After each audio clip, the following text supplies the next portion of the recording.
കുടിവെള്ള പദ്ധതി. അതിന് ഏകദേശം 360 കോടി രൂപയുടെ പദ്ധതിയാണ് നമ്മുടെ മങ്കട മണ്ഡലത്തിലുള്ള 25,000 വീടുകൾക്ക് കുടിവെള്ളത്തിന്റെ കണക്ഷൻ കൊടുക്കുക എന്നുള്ളത്. മഞ്ഞളാംകുഴി അലി MLA-യോടൊപ്പമാണുള്ളത്. മങ്കടയിലെ വികസന പ്രവർത്തനങ്ങൾക്ക് വേണ്ടി 522 അല്ലെ 525 കോടി രൂപയോളം 525 കോടിയോളം രൂപ പാസ്സാക്കിയെടുക്കും ഫണ്ട് വകയിരുത്താനും അതിന്റെ പല പ്രവൃത്തികളും പല ഭാഗങ്ങളിലും തുടങ്ങി വെക്കാനും പൂർത്തീകരിക്കാനും സാധിച്ചവയ്ക്കുണ്ട്. അപ്പോൾ ഇത്രയും വലിയ തുക വികസന പ്രവർത്തനങ്ങൾക്ക് വേണ്ടി മങ്കടയ്ക്ക് അനുവദിച്ച് കിട്ടുന്നതിൽ MLA എന്ന നിലക്ക് അദ്ദേഹം ഒരുപാട് പരിശ്രമിച്ചിട്ടുണ്ട്. പല ഭാഗങ്ങളിൽ നിന്നും ആരോപണങ്ങളും ആക്ഷേപങ്ങളും ഉണ്ടാവുന്നുണ്ട്.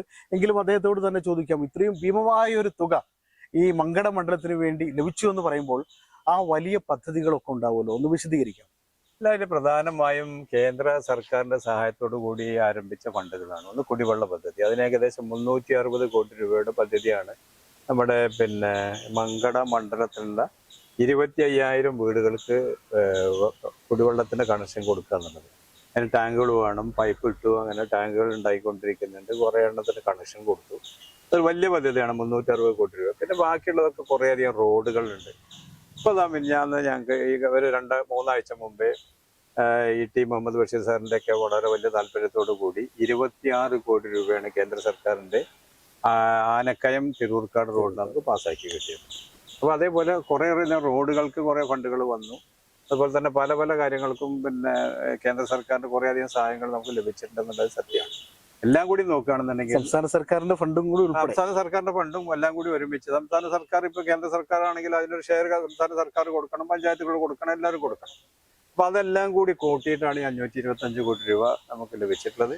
ഒരു സംശയവുമില്ല, പ്രതിപക്ഷത്തിരിക്കുന്ന ഒരു MLA-ക്ക് 5 വർഷം കൊണ്ട് 525 കോടി രൂപ നമ്മൾ ലഭിക്കുക എന്നുള്ള വലിയ സന്തോഷകരമായിട്ടൊരു കാര്യമാണ്. നമ്മൾ ആവശ്യങ്ങൾ മുഴുവനും നമുക്ക് ഇതുകൊണ്ട് നേടിയെടുക്കാൻ കഴിഞ്ഞിട്ടില്ല. പക്ഷേ ഒരു പരിധി വരെ നമുക്ക് കുറേയധികം കാര്യങ്ങൾ ചെയ്തു തീർക്കാൻ കഴിഞ്ഞു എന്നുള്ള ചാരിതാർത്ഥ്യം എനിക്കുണ്ട്.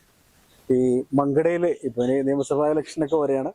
മങ്കടയിൽ UDF-ന്റെ ഒരു സ്ഥാനാർത്ഥി പട്ടികയിൽ പല ആളുകളെ കുറിച്ചും പലരും പറയുന്നു. ചിലർ സോഷ്യൽ മീഡിയയിൽ അവർ തന്നെ പോസ്റ്റ് ചെയ്യുന്നു, അല്ലെങ്കിൽ അവരോട് അടുപ്പമുള്ളവർ പോസ്റ്റ് ചെയ്യുന്നു, സ്ഥാനാർത്ഥിക്ക് അഭിവാദ്യങ്ങൾ, അവൻ വരുന്നു, നാളെ വരുന്നു. അപ്പോൾ ഈ മങ്കടക്കാരോട് ഒരുപാട് പേരോട് ചോദിച്ചപ്പോൾ ഇവിടെ മത്സരിക്കേണ്ടത് ആരാണെന്ന് എല്ലാവരും മനസ്സുകൊണ്ട് ആഗ്രഹിക്കുന്നുണ്ട്, അദ്ദേഹം തന്നെ എന്നൊക്കെ പറഞ്ഞ ആളുകളുണ്ട്. താങ്കൾ തന്നെ ഇവിടെ മത്സര രംഗത്തുണ്ടാകുമെന്ന് ആണ് UDF-ലെ പ്രധാനപ്പെട്ട ഒരുപാട് പേര് ഞങ്ങളോട് പറഞ്ഞത്. അത് ജനങ്ങൾക്ക് പ്രതീക്ഷിക്കാൻ പറ്റും? അല്ല, അതിനെപ്പറ്റി നോ കമന്റ്സ് അറ്റ് ഓൾ. എൻ്റെ നേതാക്കന്മാർ പറയട്ടെ, പാർട്ടി പറയട്ടെ, അതിനനുസരിച്ചാണല്ലോ ആര് മത്സരിക്കുക. ഞാൻ മത്സരിക്കണം എന്ന് പറഞ്ഞാൽ എനിക്ക് ചിലപ്പോൾ സീറ്റ് കിട്ടിക്കൊള്ളുന്നില്ല.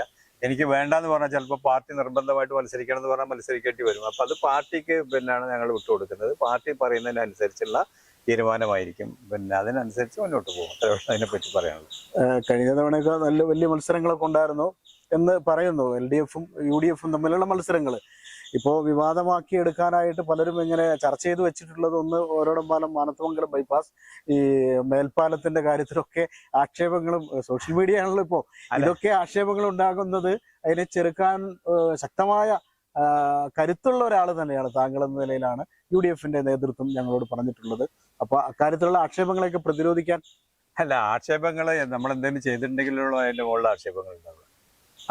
മാനത്തമംഗലം ബൈപ്പാസിന് വേണ്ടി നമ്മളൊക്കെ ശ്രമിച്ചിട്ടുണ്ട്. LDF-ഉം ശ്രമിച്ചിട്ടുണ്ട്. 10 വർഷക്കാലം അവർ ഭരിച്ചപ്പോൾ എല്ലാ നേതാക്കന്മാരും LDF-ന്റെ നേതാക്കന്മാരും അത് കൊണ്ടുവരാൻ വേണ്ടി ശ്രമിച്ചില്ല. 1 ഇഞ്ച് അനക്കാൻ കഴിഞ്ഞില്ല എന്നാണ് ദുഃഖകരമായിട്ട്. ഒരു സംശയമില്ല, UDF സർക്കാർ അധികാരത്തിൽ വന്നാൽ പെരിന്തൽമണ്ണയിലുള്ള ആ ബ്ലോക്ക് തീർക്കാൻ വേണ്ടി നമ്മൾ ഉറപ്പായിട്ട് അതിന് പ്രവർത്തിക്കും. ആ പ്രശ്നങ്ങൾ പരിഹരിക്കുക തന്നെ ചെയ്യും. അതാണ് എനിക്ക് അതിനെപ്പറ്റി പറയാനുള്ളത്. ഏതായാലും UDF അധികാരത്തിൽ വരുന്നതോടുകൂടി മാനത്തമംഗലം ഓരോടമ്പാലം ബൈപ്പാസിന്റെ കാര്യത്തിൽ നല്ലൊരു വാക്ക് അദ്ദേഹം പറഞ്ഞു. അത് പരിഹരിക്കുക തന്നെ ചെയ്യുമെന്ന് പറഞ്ഞു. അതുപോലെ തന്നെ മത്സരത്തിന്റെ കാര്യത്തിൽ നേതൃത്വമാണ് തീരുമാനിക്കുന്നത്. ഏതായാലും വികസനം വരട്ടെ, വികസനത്തിൽ രാഷ്ട്രീയമൊന്നുമില്ല. പക്ഷെ രാഷ്ട്രീയം കലരുമ്പോഴാണ് വികസനം നീണ്ടുപോകുന്നത്. എല്ലാം നല്ല രീതിയിൽ കലാശിക്കട്ടെ എന്നാണ് ഞങ്ങൾക്കും പറയാനുള്ളത്. ക്യാമറമാൻ ഷാഹിദ് കക്കൂത്തിനൊപ്പം ജബ്ബാർ വേണാട്, ചാനൽ 10, പെരിന്തൽമണ്ണ. കല്യാണം കഴിഞ്ഞ് കുറച്ചു കാലം ഫാമിലി പ്ലാനിങ് ഒക്കെയാണെന്നാണ് പറഞ്ഞുകൊണ്ടിരുന്നത്. പിന്നെ പതിയെ എല്ലാവർക്കും കാര്യം മനസ്സിലായപ്പോൾ ആ പ്ലാനും കൈവിട്ടു. കുട്ടികളില്ലാത്തതിനേക്കാളും വിഷമമാണ് കുട്ടികളായില്ല എന്നുള്ള ചോദ്യം സഹിക്കുന്നത്. ഒരു ദിവസം ഇവിടെ ഷോപ്പിൽ വന്നൊരു കസ്റ്റമറാണ് ഷിഫ ഫെർട്ടിലിറ്റി സെന്ററിനെ കുറിച്ച് പറയുന്നത്.